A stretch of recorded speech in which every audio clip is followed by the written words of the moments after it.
Hi everyone, welcome to another edition of Eye on Oshkosh. I'm your host Cheryl Hentz. Very happy to be joined tonight by someone who's been here many times since he became the city manager for the city of Oshkosh, and we're pleased to welcome him again, Mr. Mark Rohloff. Happy to be here, Cheryl. Thanks for having me. And it's almost Christmas time, so you've got your little Christmas Try and go a little festive. type tie on. Yeah, it's a little festive. I like it. I like it. So we're taping this on Thursday, December 7th, and we had a little bit of snow, last night, just a dusting, but come tomorrow and Saturday, it looks like we're supposed to get maybe 2 to possibly 3 inches of snow. Are we set? Are the plows ready to go, and we got enough salt and brine? Yeah, we are all set with that. I know there were some people who wanted us to keep doing some more leaf pickup, but the leaf pickup trucks and the snowplow trucks are one and the same, so we have to switch them over. So they've all been switched over. We're ready for the snow. The less that comes, the fine by me. Right. But yeah, I think we're all set. Our our new salt shed is. I've asked the staff. It's got to be full at the beginning of the season. It is full. It's ready to go. So we'll be ready for whatever Mother Nature wants to throw at us. Yeah. Although not that much. Yeah.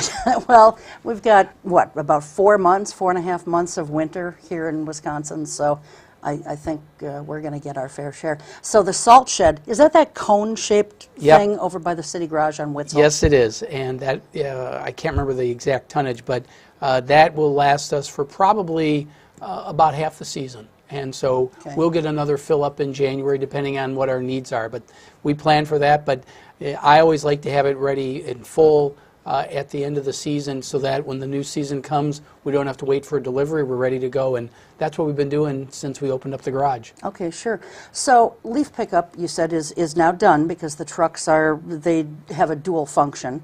So are there people who... Were you still going to be delivering or picking up leaves before this happened? Yep, we just do it through the bag system, so those paper bags that are biodegradable, you can leave them by your front yard and we'll come by and get them that way. Okay, so anyone who had them just sort of spread out on the terrace, it's too late for those to be picked up. They're going to have to bag them. You got to bag them, but hopefully, I know sometimes the leaves have been stubborn and just don't fall, and we always say, well, we're done by the week before Thanksgiving, but there's always a little wink with that because we know how it is, and as long as we can keep picking them up, we're going to try. Yeah, sure. Well, and with the winds, we've had such strong winds the last few days that half the leaves in my neighborhood have kind of blown down the street and have ended up in another neighborhood. So everybody hopes that, but the world is round and it comes back around to you anyway, so you can't escape that forever. Yeah, well, that's true. So we just have to make sure that people drive carefully. I know that first, I don't even want to call it a major snowfall, but that first significant snowfall where it's on the roads and creating problems, people have to almost learn how to drive all over again. Got to readjust. I was up in Green Bay this morning and they had a little bit of snow there last night, so you could see that phenomenon was happening there. So yeah, everybody's got to be careful, especially around the roundabouts. That's one of those things that we got to get used to. It's a little dicey there if you're not careful. Yeah. I was going to talk about this later on, but since you brought up roundabouts, I have a proposal for you guys. I don't know who does this, the city, the police department, a co-partnership agreement or whatever. What is the problem with getting cameras in those roundabouts that automatically issue fines? They take pictures and they automatically issue citations to people if they're, going, I'm not talking about, okay, you're supposed to go 15 in there. I'm not talking about someone who's going 18, 19, maybe even 20 miles an hour. But I've seen them, you've seen them, Mark. Some of these people just fly through those roundabouts like there's no tomorrow and like they're at the Indy 500. Why couldn't we? I know the cameras would pay for themselves through the citations. I don't know if they're necessarily permitted in Wisconsin. Other states do have them. And I've seen them work very effectively. But no one's ever proposed it, so I suspect that maybe that's a First Amendment or a Bill of Rights issue that maybe we don't permit them in state statute. So I'd have to check that out. Yeah, I wouldn't be because, against it either, because I Yeah. think there's some value to it, but no I one's just ever think pitched it. You're the first person who's ever pitched it to me. Well, I like to be a trendsetter, you know, where I can. So Yeah. But you know, I mean, if they're not violating people's First Amendment rights in other, I mean, they're breaking the law. So I don't know. I've seen them down in Chicago. They're all over the place in Arizona, and they really do. I mean, they don't have a whole lot of roundabouts there in Arizona, but they do have, you know, a lot of heavy traffic, and their signals at major well, most of the intersections have cameras, and you just end up having better drivers as a result. Yeah. Not everybody, but you know, for I the know most part. one of the reasons, or one of the advantages we found with the new police motorcycle was that they can put themselves at a roundabout and be pretty low key, and that's had some effectiveness in terms of getting people there. But we only have one motorcycle and can't be at all the roundabouts. We have a lot of them. Yeah, 20 some, right? No, I don't know if we're up to 20, but we're in the high teens. Okay. And there's some areas there that we need to take a look at. Jackson Street, the folks on Jackson Street have traditionally been concerned about the speed, and with it being a residential area, that's an issue. In 1 month alone, we issued 100 traffic citations just on that stretch of Jackson from the police station all the way up to Murdoch. So we're out there, but the word's got to get out that maybe we're not Rosendale, but get the word out that we're going to be enforcing. Yes. Yeah, well, I'm glad that people are getting ticketed, especially along Jackson, because all those houses in that whole wide area that you mentioned, they've all got signs in their yards that say family neighborhood or something. Slow down, family neighborhood, Yeah. and I feel for those folks because it's a busy street, and because of the way it is, it's a 4-lane highway because the state deems it so, and you've got very little terrace to no terrace, so there's very little room between the pedestrian and the cars. I mean, it's a little dicey there, and I understand that, and I think the police department recognizes it, and so I would say watch it near Scott and Jackson because I see them there a lot. We don't want to tell people. Well, they're going to slow down. Let them get caught. So going back to the snow that's going to be coming, let's refresh people's minds about, or if they're new to the city, let's bring them up to speed on what our snow shoveling requirements are in the city. Well, thank you. First of all, 24 hours after a snow event ends, you're expected to have your sidewalk clear. If another snowfall occurs, the clock starts again. But you got to be careful about playing that game because it's really what happens over at Whitman Field. That's our official snowfall measuring place. So there are different parts of town. South side, north side can get two different weather patterns. So don't, if you see some snow, go after it. And it's within 24 hours. We don't actively look for people that are not shoveling their walks. But if we get a complaint, we're going to go out there. And as a matter of fairness, if we're looking at your sidewalk because you've been called in, we're going to look up and down the block. And if we see any other ones, out of fairness to you, we do it for everybody. We don't do anything. We don't make money on it, and it's very time-consuming for staff as well as a contractor. I would love to have no snow complaints. It would mean absolutely nothing to our budget if we had 0 snow complaints. Yeah. In fact, we'd probably make our staff more efficient because we have staff that have to run out and do those things. So if you can get it cleaned off within 24 hours, you're not going to have any problem. And we're talking about right down to the bare pavement? Yep, it's bare pavement, and if you live on a corner, you've got to take care of the little ramp or the little opening there. I live on a corner, so I know that. But you got to clear that out. And we recognize that sometimes it's an inconvenience. But I always suggest talk to your neighbors. If you're gone for the holidays or something, maybe somebody can help you out. Good old neighbor policy goes a long way.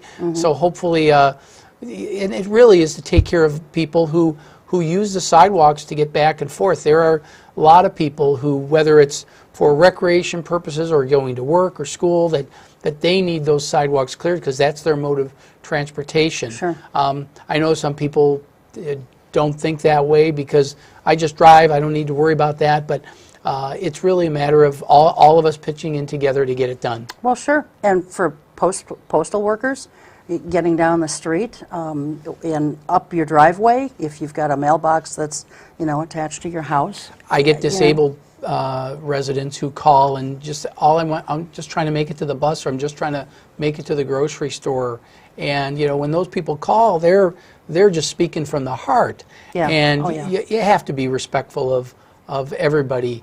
And that's why we asked to do it. And Sure. Probably the biggest annoyance is when you have a thaw and then a freeze, and it'll tease us with a 40-degree temperature, and then the wind starts blowing and it freezes, and you got this little sheet of ice on your sidewalk. Yeah. I guess get a bucket of salt and be ready to do it. But I know it's an inconvenience. I hate it, but it's part of living in this We have to wonderful do it. environment. Yeah, yeah. And, and also if there's a fire hydrant on your property, or, in the area where you're responsible for, you need to keep that clear also, right? And it's in your best interest to do it because, God forbid that you have a problem. If the firefighters have to spend time clearing out snow, that's more time that they're not putting out a fire. So, Right. Just out of courtesy to everybody, it really makes a lot of sense. Sure. About how many complaints would you say on average you get in a season of, in winter for snow? We get hundreds. Really? Yeah, we get, you'll get 100 Wow. per snowfall. So 100 per snowfall. Oh yeah, Holy we cow. get quite a bit, and so we have to go out and inspect. We inspect every single one that gets complained about. Then we call the contractor and say, we send them a list. Here's the list to go out there, and then we require that they visually document it with a photograph, so that we have that documentation. Because somebody will say, "Well, I did it," and then we have to document it to prove it. So we go through a lot to ensure people's rights are protected, but that also drives up the cost. And so that shouldn't be you or I are paying for it. It should be them. So every person we send out, the contractor, increase their cost because we have so many requirements of them. They do a before and after picture. So, they're just used to going out shoveling snow. They got to do a picture, shovel, do a picture again. If they forget, they got to go back, or they don't get paid. I mean, those are issues that we have to deal with. So it does cost money to get that done. So please, I'd be the happiest guy in the world if we had zero complaints. Sure.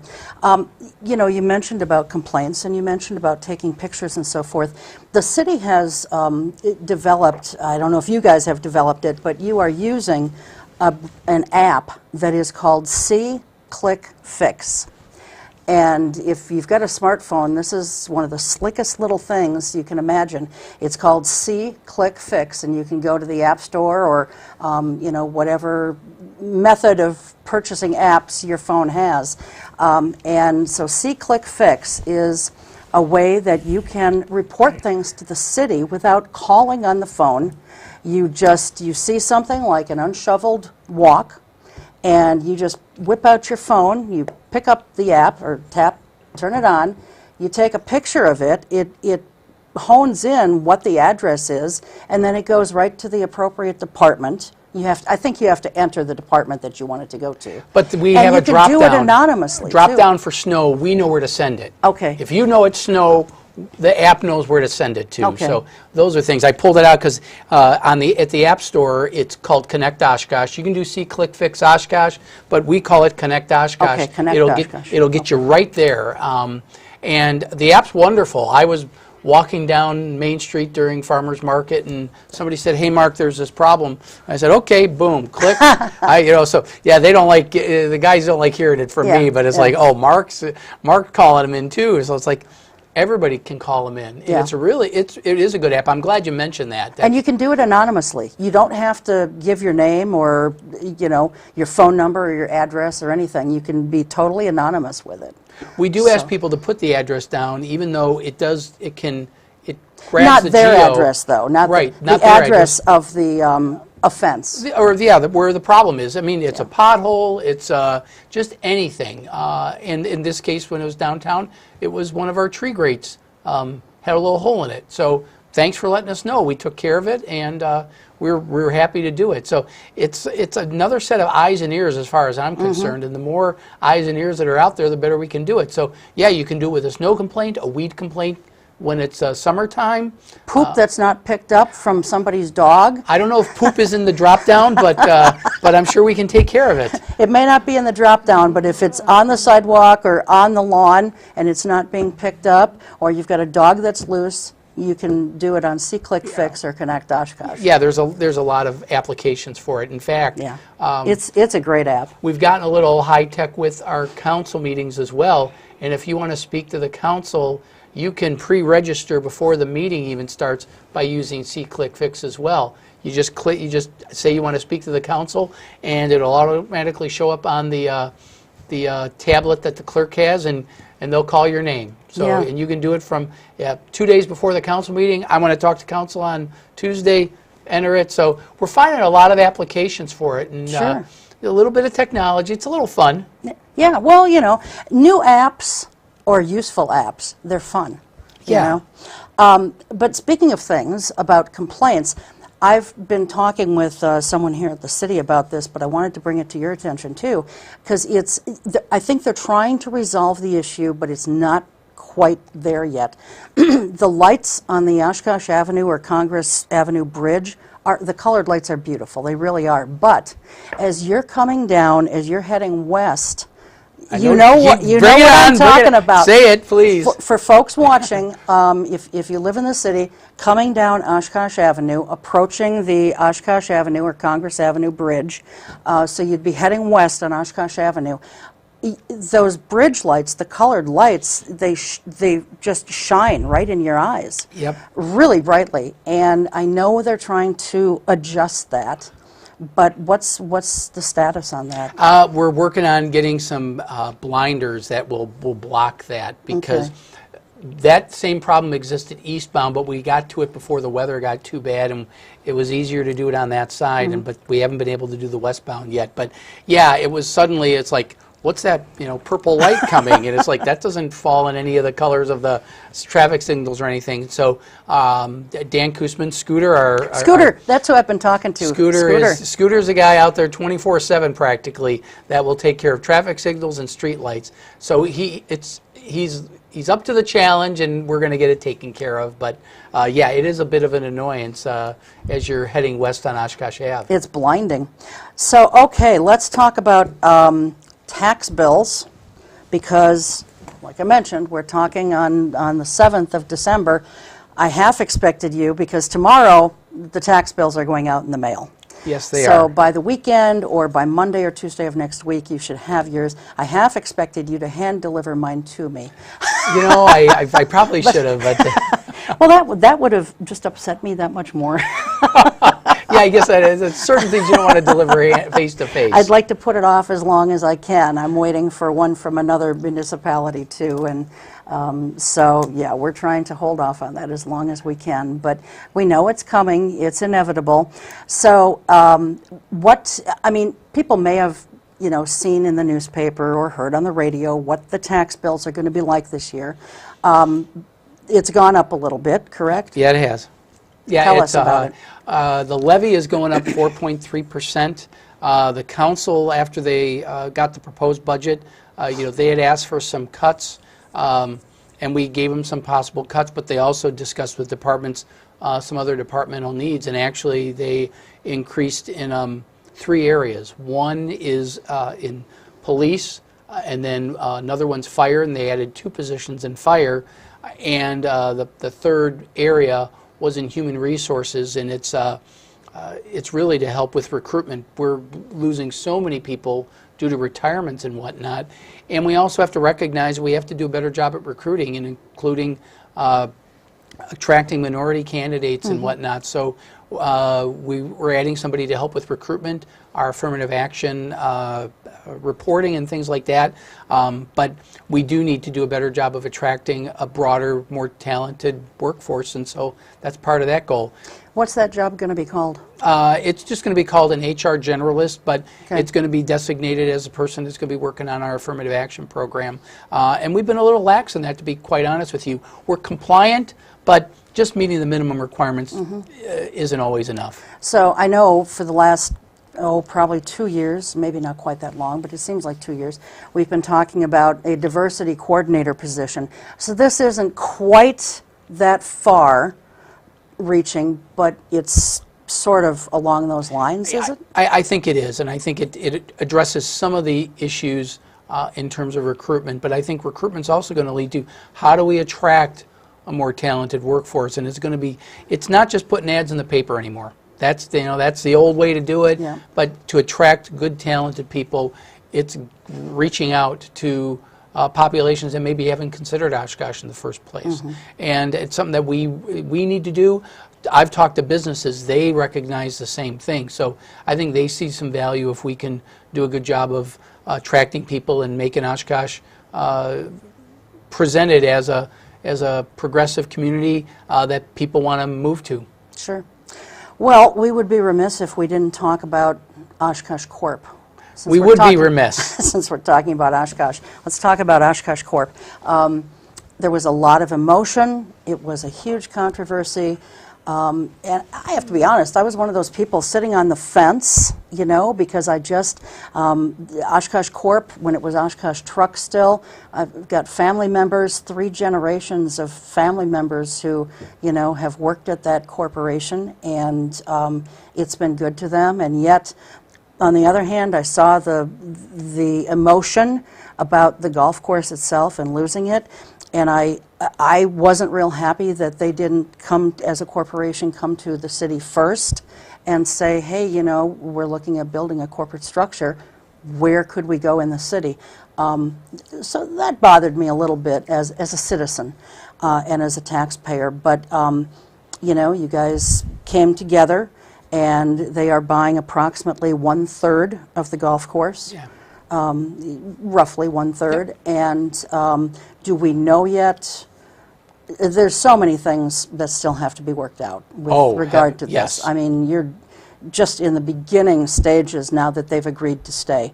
But the bottom line is you're selling them the property for $100,000 an acre. Okay. So depending on what the final acreage surveys out to, it'll be 100,000 acres. So that's probably why I've heard different, because on 2 different TV stations, I heard 2 different numbers, and I thought, well, they both can't be right. So $100,000 an acre. Yeah. Okay. And so whatever that parcels out to be, and they're still doing some survey work to see exactly where they want. So basically, however the survey's drawn, then we add it all up and times 100,000, and that'll be it. Okay. And then the city has agreed to spend how much in infrastructure? We agreed. We estimate that it'll be about $7.2 million in infrastructure costs. We're having discussions with them right now about things we can do. I want to try to get that down, and we're also doing a traffic impact study to see exactly what we're going to need to get traffic flowing in and out of there, and also how it's going to impact Oshkosh Avenue. So we're taking a look at all those. But $7.2 million was identified, and we're going to try our darndest to get that number down. Well, with all those roundabouts in there, I mean, I hate to bring up roundabouts again because some people just hate them. I don't really have a feeling about them one way or the other, except I'd like to see people not speeding through there. But, you know, those roundabouts could potentially cause some traffic delays since you don't have a signal anymore at any of those things, and some people just don't obey the speed limit.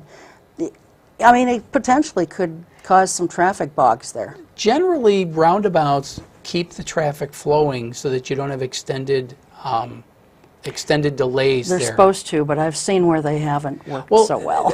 You know, I can tell you that right there on Oshkosh Avenue, Amra Road on the west side of 41, you know, in the morning it gets backed up. Yeah. But the backup also existed, and it was probably worse when the signals were there. So, and I was there before and after. It's when you have that much volume, it's going to be an issue. I think with Oshkosh Corp, you know, we're doing a traffic impact analysis to determine what we're going to need at Westfield and Oshkosh Avenue. There is no predetermined, is it going to be a signal, a roundabout? My money would bet on a signal, but we have to let's see what the survey says, but we also want to see down the road what it's going to look like over near Sawyer, because I think if we're going to be doing this, we need to do it right. And Sawyer and Oshkosh Ave is just a mess. No denying, you're not going to get anybody disagreeing with that topic. Roundabout will never go there. That just wouldn't work with the bridge there. But we have to take a look at what could get done. I think our vision is eventually to extend Sawyer all the way over to Rainbow Park and then eliminate Rainbow Drive there, so that we have a normal or a normal cross intersection there that you see elsewhere. So we're going to go up and down Oshkosh Avenue to figure that all out.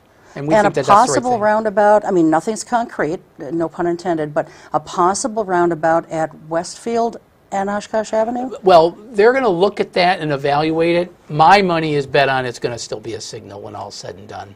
Just because, because of so many other things going on there. Well, they just did a whole bunch of construction of some sort in there. Plus, Evergreen has just expanded and built a big new added-on thing to their campus. And so that has kind of been in a state of flux for a while. It sure has. We were working on some sewer issues over there that predated Oshkosh Corporation. Now that that's happened, we're making sure we incorporate that all in. But there were issues because we had some problems with an old lift station in that area that we had to fix. A lift station? A lift station, yeah. There was a sewer lift station that was a problem. And we're building a new sewer lift station over at Mary Jewell Park that will serve that north area. Not Oshkosh Corp necessarily. Oshkosh Corp actually goes down Keller. So, but we've taken a look at all the sanitary sewer long-term needs out there, and now are incorporating the Oshkosh Corp in that as well. But all that was about sanitary sewer. All that work you saw there this past summer. Yeah. So how soon do you think you'll have some of these things with Oshkosh Corp nailed down? They have a very aggressive schedule. My understanding is they would like to move in around this time in 2019, so about 2 years from now. That's doable. You know, I've done buildings before in the 100,000 square foot range. This is in the 160 plus range. So it's certainly doable within an 18-month window. So spring groundbreaking is very likely. So we've got about 4 or 5 months that we can get things done. It's a little tough doing survey work and that in the winter, but we're going to keep working on it. We have to comply with all sorts of things, DNR regulations, archaeological, over on Bayshore we found remains. We always have to take a look at those things, and we're doing that, and we're getting good cooperation from the State Archaeological Society. The DNR has been real helpful, so I don't anticipate any major hurdles, but we have to prepare for all the minor hurdles that will come in. Sure. So how much money is Oshkosh Corp spending, other than the $100,000 per acre? They're going to be spending roughly $50 million. Now, 50. Yeah, 50. There's been two separate numbers been getting kicked around. They're both correct, but they mean different things. They're going to invest about $50 million, and that's just a good estimate that for that size building and everything. But the way the state values properties, and the state will value this property most likely, by the end the taxable value for TIF purposes will only be $15 million. 15. So, and I think, or 18, excuse me, 18 million. So that's what the TIF will be based on, the Tax Increment Financing District, because there's a lot of things that they'll invest in that are exempt that just don't count.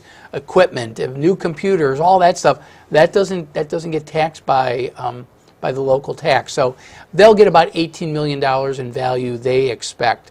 So that's what we've based the tax increment district on. We haven't based it on the $50 million.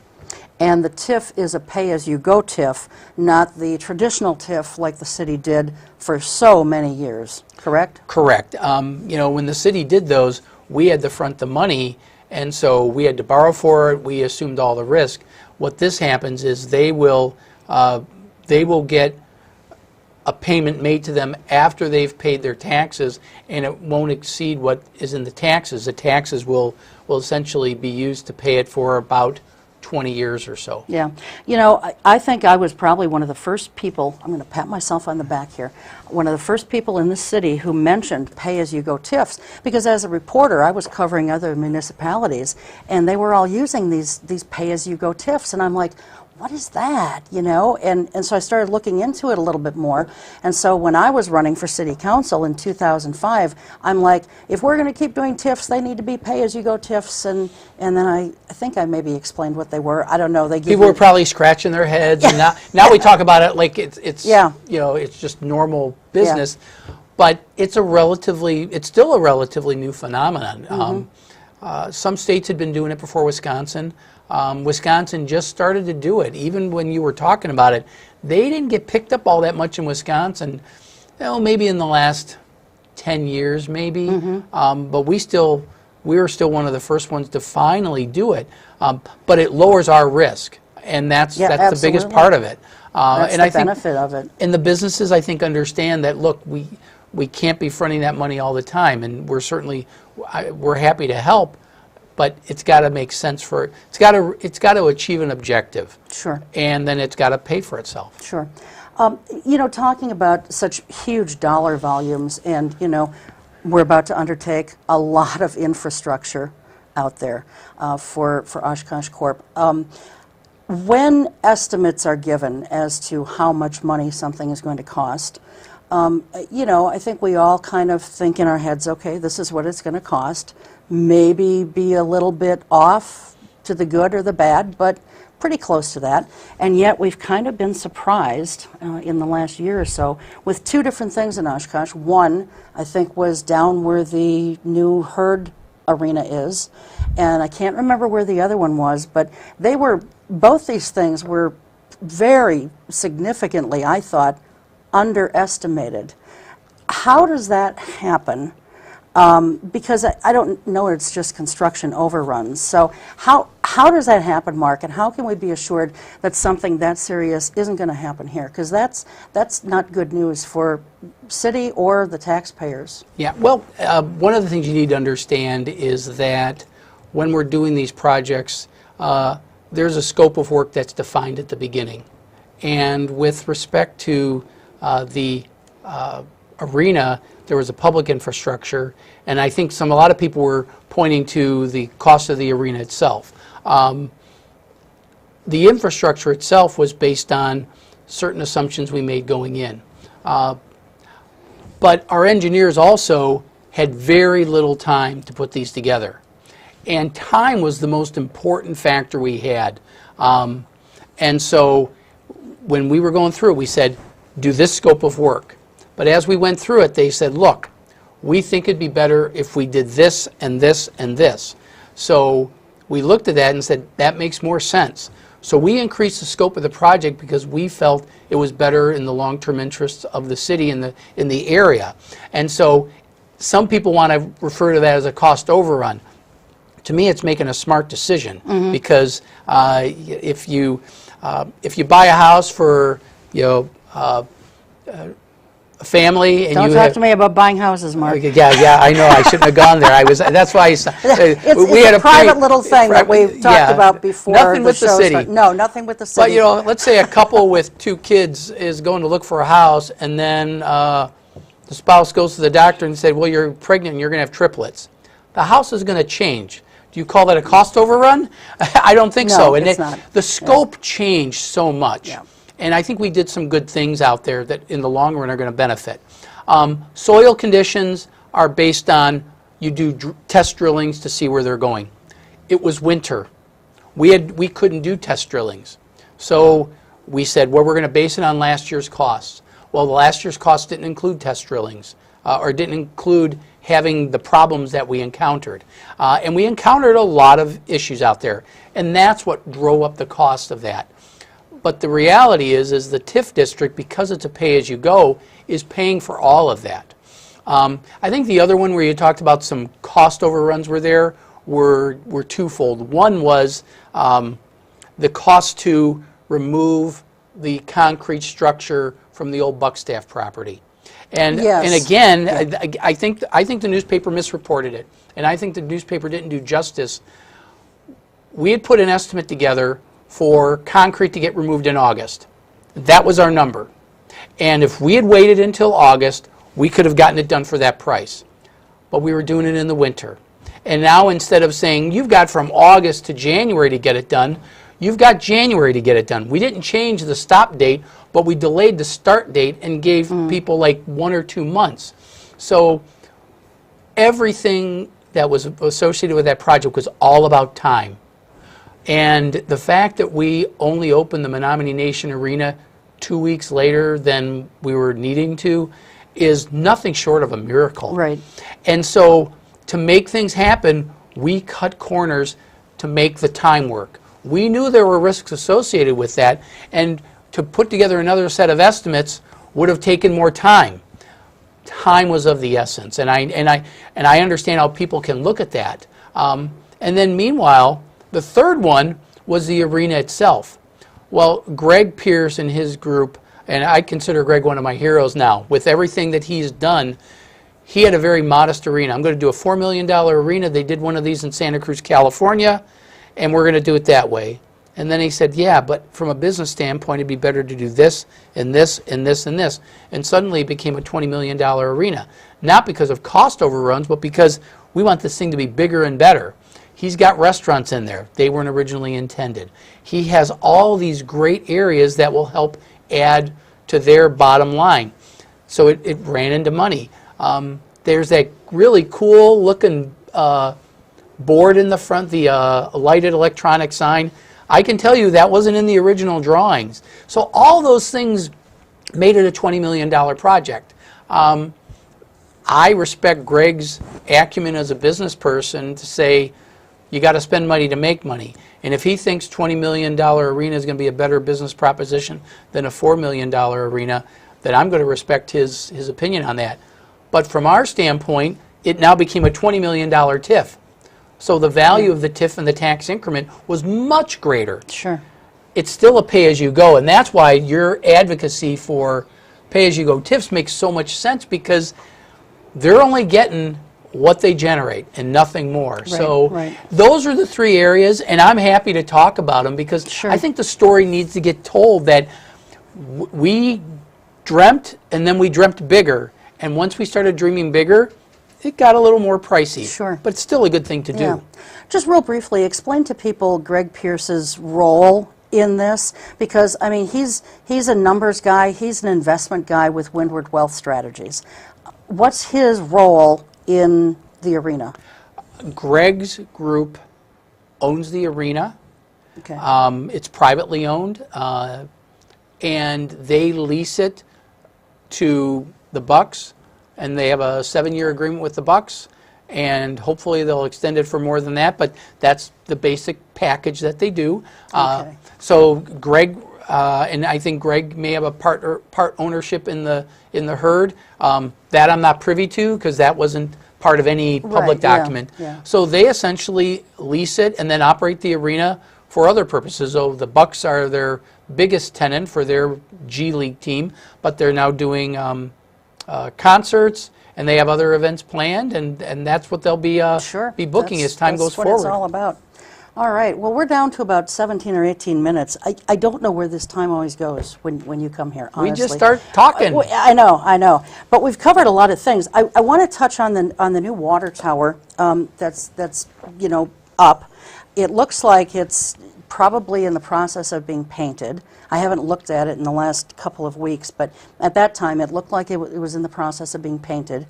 When is it going to be ready to go, and when can we expect the old one to come down? And then I have a really interesting question. I don't know if you're going to be able to answer this one or not, but I am very curious how the water gets from one tower, Mark, to the other. Well, that's actually a lot easier than you think. Really? Oh, yeah. Does it have, I'm sure it doesn't have anything to do with all the wires that I see going between the two towers. No, I think that's all associated with putting we lease our water towers to cell phone companies for antennas, so we get great cell service downtown. So Okay. all the wires you see right now are really the phone companies now putting the new antennas on the new tower. So I'm sure there's some things going in between there. I was only, kidding about the water going through those. No.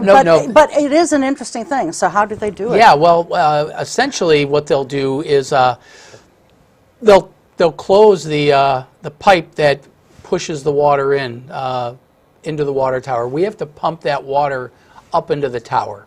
We'll just stop pumping in one tower and start pumping in the other. So it'll get up there and it'll push it up there, and then Mother Nature takes care of the gravity feed from there. How long does that take? Oh, I don't know exactly how long it takes, but it's easily a couple days. I mean, but we have to first chlorinate the water, highly chlorinate the water that goes into the new tower, and then essentially test it and make sure it passes all its tests before we can use it.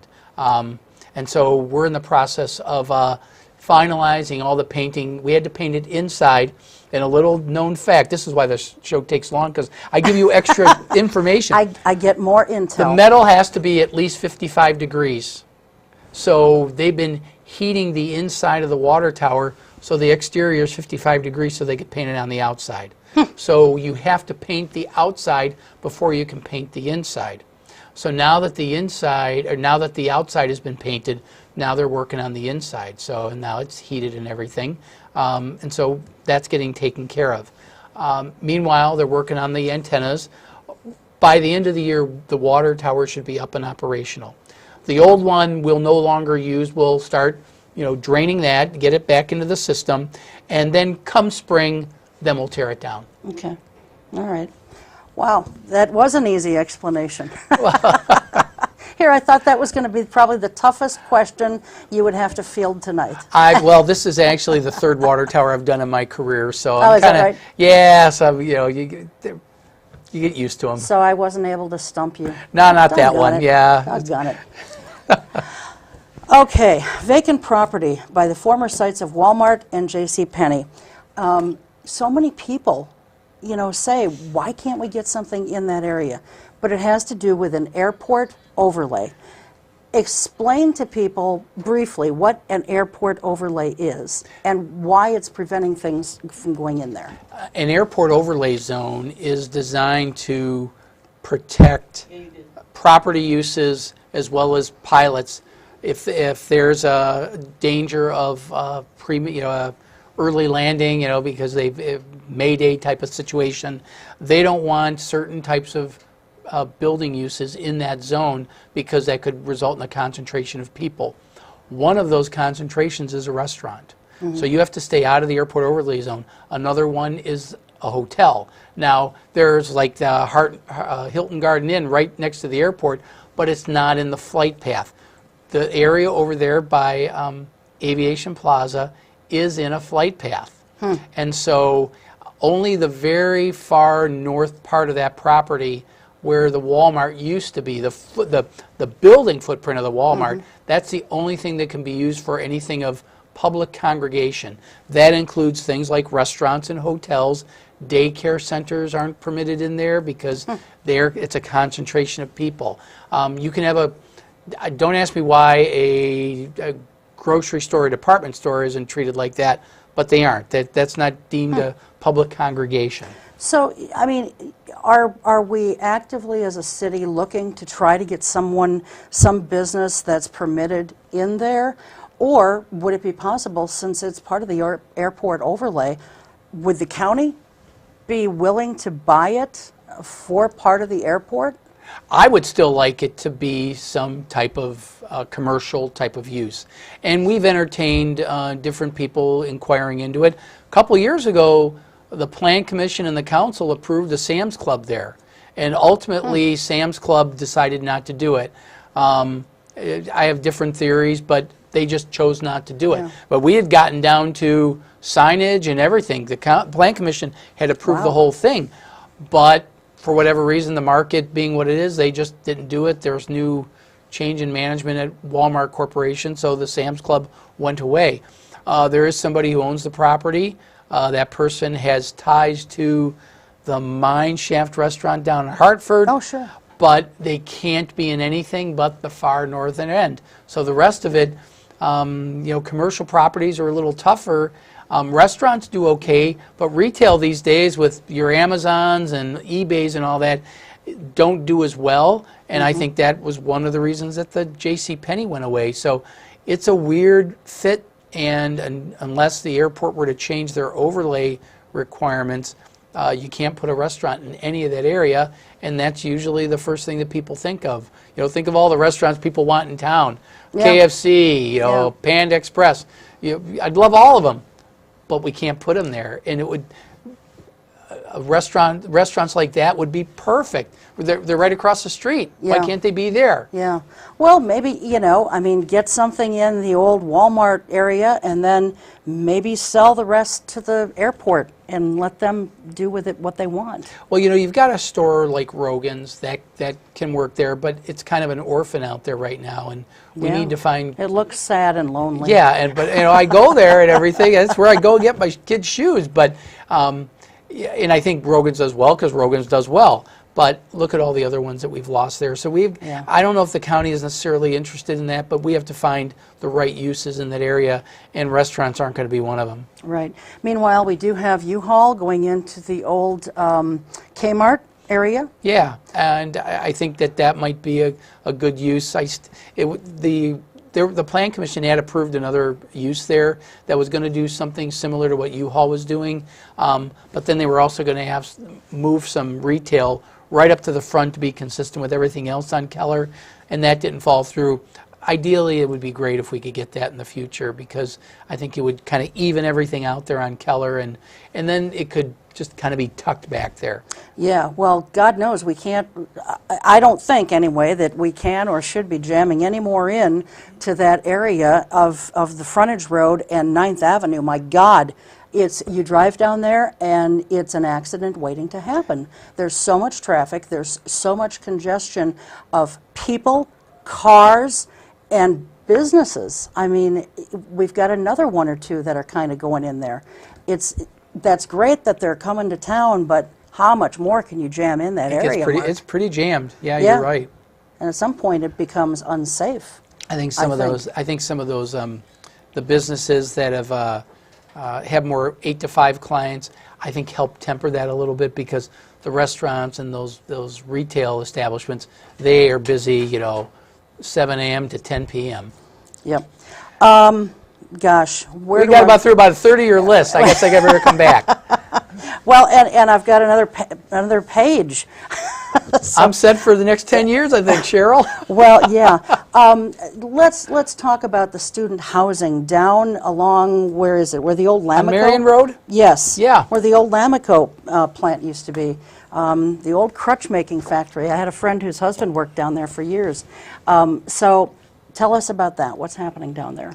The Lamico folks had sold that to a group out of Indianapolis that does student apartments. They rent them, I believe, by the room, and they're planning to put these apartments in and be ready for the fall of 2018. That's my understanding. That was not part of our TIF district originally, so we could provide no support to them under the old TIF. We created a TIF there and made them totally responsible for any environmental cleanup. Remember, we bought a lot of those properties, we fronted the money, and then we're slowly getting it back. In this case, they're assuming all the risk, assuming the risk of whatever environmental cleanup that they have to do. So it really is a much better situation for us. Without TIF support, I don't think it would have put them over the top. It wouldn't have been as, it wouldn't have penciled out for them from a financial standpoint. So I think it's going to help add to the quality student housing. Generally, these places are fairly well managed and have a resident manager who's keeping an eye on it, holding the kids accountable, and so I think that'll be a good thing. Sure. I got to ask this question because someone had wanted me to ask you this the last time you were here, and that was 6 months ago, and we didn't have time, so I want to make sure I get it in here this time. They're asking if parking stickers could be used, you know, for overnight parking when it's permitted on certain streets, and they get a little placard right now that goes on their visor, and they're asking me if parking stickers could be used and would make more sense as opposed to the parking passes that go on the visor and then the visor has to get flipped down. You know, we're always open to those types of things. You got to get Chief Smith in here and chat with him about that. Okay, so I'll punt on that one and give it to Smith. I'll put it down here. Chief Dean Smith. Yeah, get him back. I got to get him back on. And then the Oregon Street Bridge, I wanted to touch on that a little bit too, because the council had been sort of bandying back and forth some ideas on what to do with it, whether they replace the whole thing, whether they rebuild it but make it higher, or what was the third option? I'm trying to remember now. One was to just do a little rehab work that would just extend the life about 25 years. Yeah, it's a Band-Aid. Yeah, So it's a big, expensive Band-Aid. Right. Did they make any determination at all? Well, the council had voted, it was a divided vote, to do a new lift bridge. And the state, our understanding is that they've made a decision, but they're not ready to announce it. They have a lot of demands for these types of bridges, and so they're evaluating all those. And my concern was that, and I'd recommended the council to vote unanimously so it was very clear to the DOT.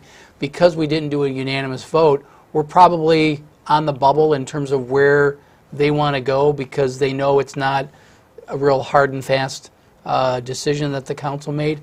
So they've indicated to us that the decision's been made, but they're not at liberty to disclose it at this time.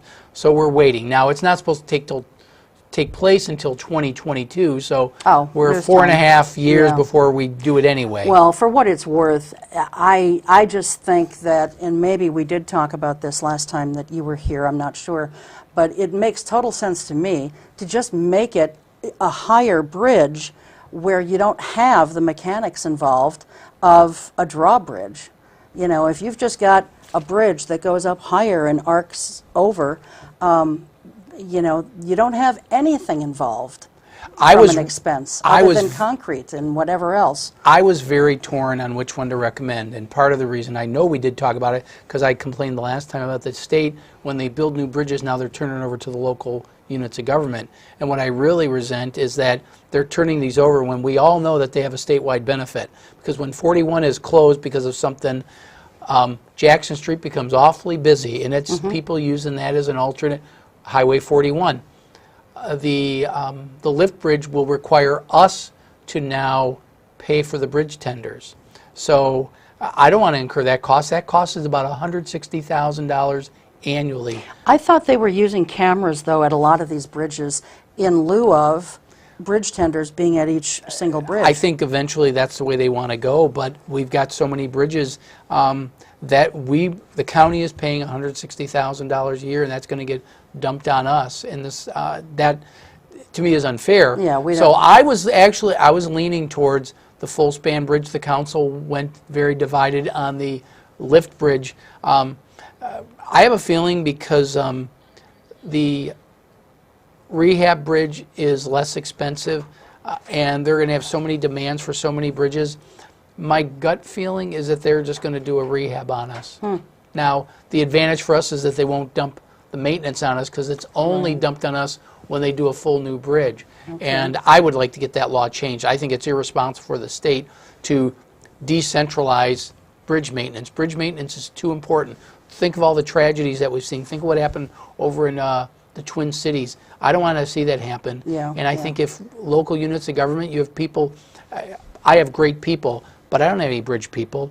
And now they're decentralizing it and saying, all of you should become bridge experts. How about the state doing what they've done for years? Well, at least you and I are on the same page as far as being desirous of a full span bridge. I know the one thing I want to talk to you about very quickly, and it's a sore subject for you, I know, dark stores. Explain to people, because I'm not really sure I fully understand what a dark store is. I think I kind of do, but I'm not sure. But explain to me and to the folks, either listening to us on the radio or watching us on YouTube or what have you, what a dark store is and what the state is trying, or not so much the state, but what merchants want.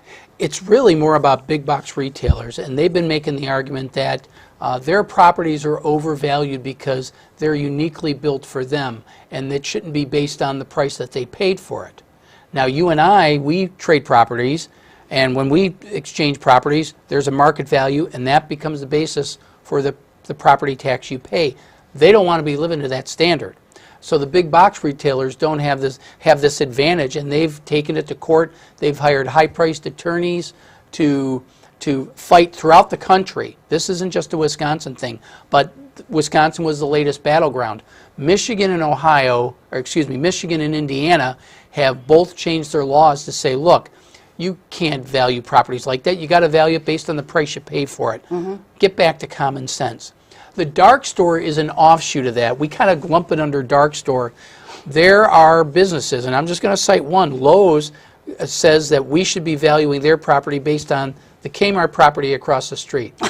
How can you do that? Because they believe it has no value to anybody but them, therefore it should be valued like it's going to just end up empty anyway, so just value it at virtually next to nothing. So basically they want to be taxed on if they were an empty store with no business. And hence a dark store. The lights are out. That's where dark store. That's ridiculous. It sure and is. Shame on Lowe's and anyone else who thinks that way. And so we're fighting that, and Dark Store Day, we're going to be doing a big thing on December 11th to really make people aware of that. And our local legislators, Senator Fyan and Representative Hentz, have both signed on to the legislation to get this fixed. This is a loophole that must be closed. And it's really out of fairness to us as property owners and small businesses. This is not small businesses are in the same boat that we are because they don't have the advantage of doing those things. Yeah, yeah. Well, I think that's just an absolutely asinine thing for them to even want or ask for. You know, it's ridiculous. Why should they pay taxes as if they were an empty store with no traffic coming in there at all? They're two totally different animals. You can't compare the two. No, you can't. And you know, we've shown, we have records of how much police calls we have to retail stores, and you know, when there's a break-in, we run over there because they could steal things. They break into an empty store, there's nothing to steal. So there, you can't say that they don't.